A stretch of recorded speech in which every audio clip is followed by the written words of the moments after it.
the most. Hey guys, how's it going? What's going on? Welcome back. So I'm making a movie, or a video rather. I'm in the movies. And just had to make this quick video about what if everything is just fine right now? What if everything is as it's supposed to be right now? God's in control. The good thing is that it's true, that everything is okay, because God's in control. As bad as things are in your personal life, in my personal life, things I struggle with, politically, things going on, right? The world's falling apart, the wheels are falling off, you know what I'm saying? They're dumping people into the Gulf of America, you know, and I'm not taking away from people suffering. I know people are suffering. I'm suffering myself, right? What if, despite all the suffering, as bad as it is, and it is so bad, it is so bad, the things that happen in this dark world, we know that.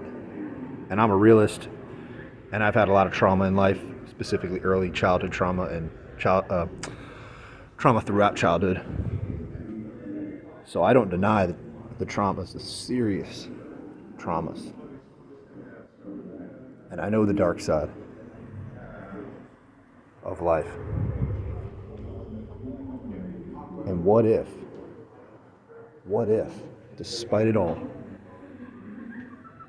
or even in a sense because of it all, everything was just the way it was supposed to be. Everything is fine. You know what I'm saying? No matter what it is you're going through, everything is fine. Everything is in the palm of God's hand, and everything is okay. You know? Despite the things in your head, everything is okay. This is an amazing concept, you know? I just watched these two awesome movies, and I'm on a third now. One of them was called Hard Truths, which is a really good movie about depression, really real. It got a bunch of awards, and I recommend that. That was good, a little depressing. And I just saw one of the best movies I've ever seen in my life, and it's called The Colors Within.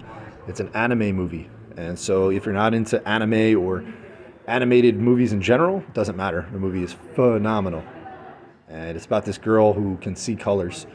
She can see people's colors, and she feels them, and she starts a band with this other girl who gets kicked out of school and kind of looked down upon, and this other kid who is studying to be a doctor because his family wants him to, right? And it's just this beautiful, you know, story, this beautiful movie of friendship, and kind of a strange friendship where, you know, these people who otherwise wouldn't necessarily get together do, and the different kind of relationships that we have, right? Not necessarily like a conventional style relationship, you know what I mean? They weren't in a romantic situation, but they were bandmates, you know, and it was so special, like the situation they had and the connection they had.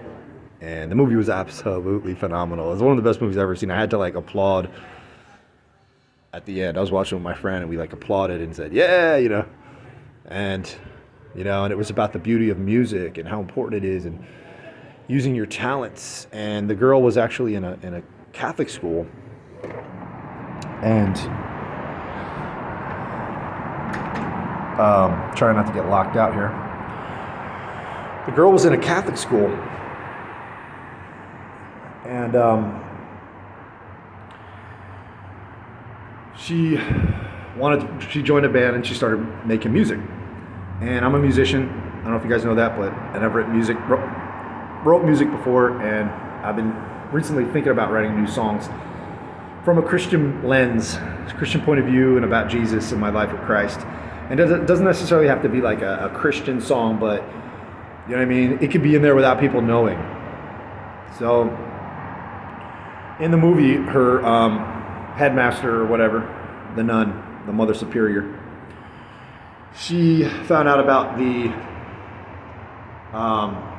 band that she was in and the music she was writing, and she told her, yeah, I started a band And the mother superior, she thought she didn't get in trouble, right? But the mother said, hey, you know what? Like, she says, I'm not writing hymns. And she's like, well, anything that is said with like love and intention and celebrates the beautiful, truthful things of life is like is actually a hymn, right? Because all things good, all things beautiful, wonderful, powerful, everything good, all of that stuff comes from God. Anything good comes from God originally, and is inspired by God, and is a picture of God, right? And the good things about men, the good things about humankind is what I mean, right? Women, the good things about women, right? All the amazing things about women and humankind in general. The amazing things that man can do and that women do. All the most beautiful sonnets, right? And masterpieces in any form of art, and, you know, just mothers taking care of their children. If you watch mothers with their children, like, that in and of itself is art. Is really the most beautiful thing you'll ever see. And women with children in general. You know, I work with young kids, and I see the ladies and how they interact with the kids. And when I see mothers with, like, you know, 5 kids around them, a baby in the stomach and a baby on the arm, and like the kids are just following her behind, like, you know, little ducklings following the mother duck. It's just like, whoa, like that's something. That's powerful. Whatever that is, you know. All these things come from God, and man is made in God's image, right? So all the good things about man and mankind, that's God. And guess what? All the bad things, guess who that is? Give you a hint. It's not God, right? And so it comes from Lucifer, it comes from Satan, right? And, you know, Satan isn't God's enemy in a sense, because ain't nobody's God's enemy. God don't have no enemies. Nobody can go up against God. You can't put Satan in that category like he's God's enemy. He's not. He's God's creation. God created him. And Lucifer was the first to say, I don't want to serve you. I want to do my thing. And guess what God did? In all his mercy, go ahead, my son. You have that freedom. You can do that. And see how that works out. And so here we are, right? So in the movie, there was a lot of that shown. And then the girl asked, well, what about a sad song? You know, what about, you know, the sadder side of life? And is that a hymn also? And the Mother Superior lady said, yeah, that also. You know? So I was going to say something else, but I actually got to head into my other movie now. Third movie is called The Presence. You know, it's supposed to be like a horror movie, and it says that it flips the in the trailer it said it flips the haunted house subgenre on its head. So apparently haunted houses is a subgenre of the bigger genre of horror, which makes sense. I don't like these haunted house movies. Okay, I like horror movies a lot, but when it comes to like ghosts and dark figures in the corner of the room, and they always film it like that, like you're in your room and there's some dark figure and it's like crawling, and then it crawls into your bed, and I hate that stuff. Ugh. So I'm kind of going to see it against my better judgment, but when it comes to art and film, you know, I see all kinds of things. So, you know, hopefully it'll be good, and I don't have to like do extra prayers and do extra warfare, spiritual warfare. Sometimes I have to do that, and you know what I mean, leave the light on or whatever. But I'm gonna leave it there, guys. I had a lot more to say, but I don't want to miss the movie. I'm just missing the previews now. So I love you guys so much, and just remember that you're in the palm of God's hand. Okay, if you put your faith in Christ, there's absolutely nothing to worry about.